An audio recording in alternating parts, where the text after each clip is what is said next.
Hi, this is a quick introduction video to the Gospel of Mark, which we're going to be looking at in our Walk the Word sessions over the kind of coming weeks and months, so I hope you will join us for that as we get into the book of Mark. And so just by way of quick introduction, the Gospel of Mark, they reckon was written between 55-65 AD, okay, which makes it the earliest account of the life of Jesus. It's the earliest gospel, so earlier than the others.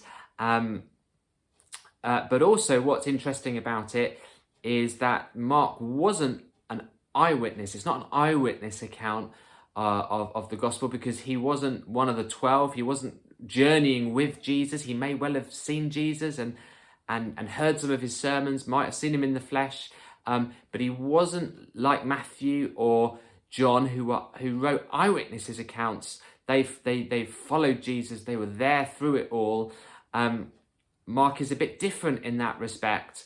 But what's really interesting and what helps us understand the context of his gospel is what some of the early writers write about Mark. So a guy called Eusebius, who was a Greek historian who wrote about Christianity, he says this, and I'm quoting just from Phil Moore's book here, his commentary on Mark in his Straight to the Heart series.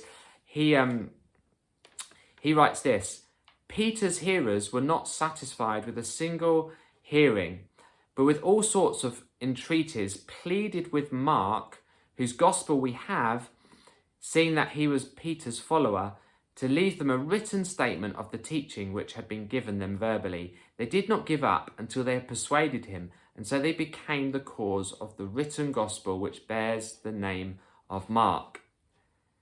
The second century bishop Irenaeus also confirms this, telling us that Mark, the disciple and interpreter of Peter, handed down to us in writing what Peter preached.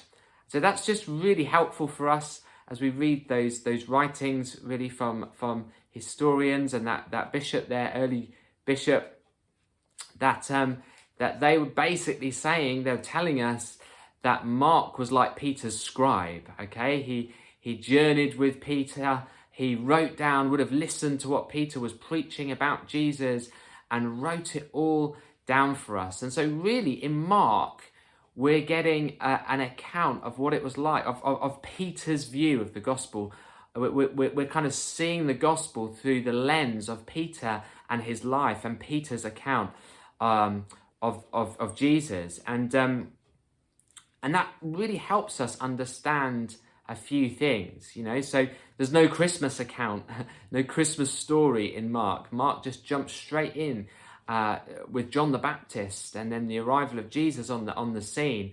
There's no account of his early years like there is in Luke. No introduction like Matthew with the genealogy. No account of his birth.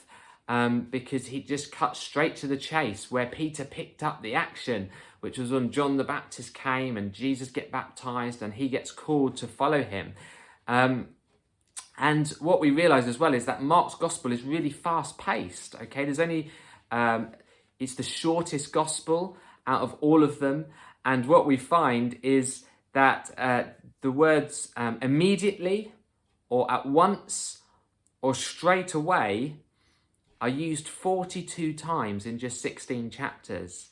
Okay, so it's a fast-paced, action-packed gospel, which I think is kind of a reflection of the kind of person Peter was. Yeah, we know that Peter was a get-up-and-go kind of guy who would often kind of act before he spoke, and he was not slow to jump into the action, was he? You know, while all the other disciples sat in the boat, Peter was the only one who got out when Jesus was walking on the water and tried to walk towards Jesus on the water. He was a man of action, a man who kind of got up and did stuff and acted. And that really is reflected in the Gospel of Mark. And the book is kind of split into 4 segments, if you like. So chapters 1 to 7 focus on Jesus' ministry in Galilee, okay? And that's really where we're going to start our study. We're going to look at the first 7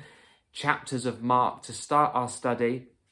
And then after that, we get chapters 7 to 10, which focus on his ministry beyond Galilee, and kind of how his ministry stretched out to the surrounding area.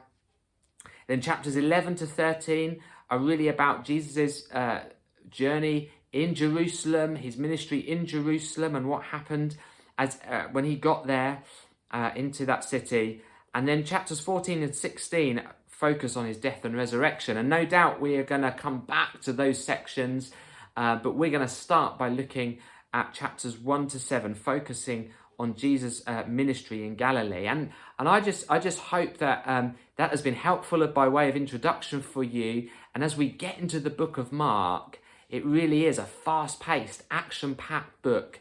Mark records the most miracles, I think, out of all of the other Gospels. And it's helping us to see almost what it was like following Jesus, through the eyes of Peter, his closest follower. And I hope that that's going to be helpful for you. I hope this book is going to be helpful for you as we almost take up the mantle, pick up the baton, so to speak, as followers of Jesus today. It is a ride, isn't it, following Jesus? It's supposed to be ups and downs, highs and lows, and lots of things happening. That's really the sense you get as you read through Mark. And actually, that's the adventure that we are all called on. We're called to step into that story. Each one of us are called to step into that story, pick up the baton. As Peter did when he followed Jesus, we are called to do the same. So I hope you're going to enjoy the journey as we get into the book of Mark.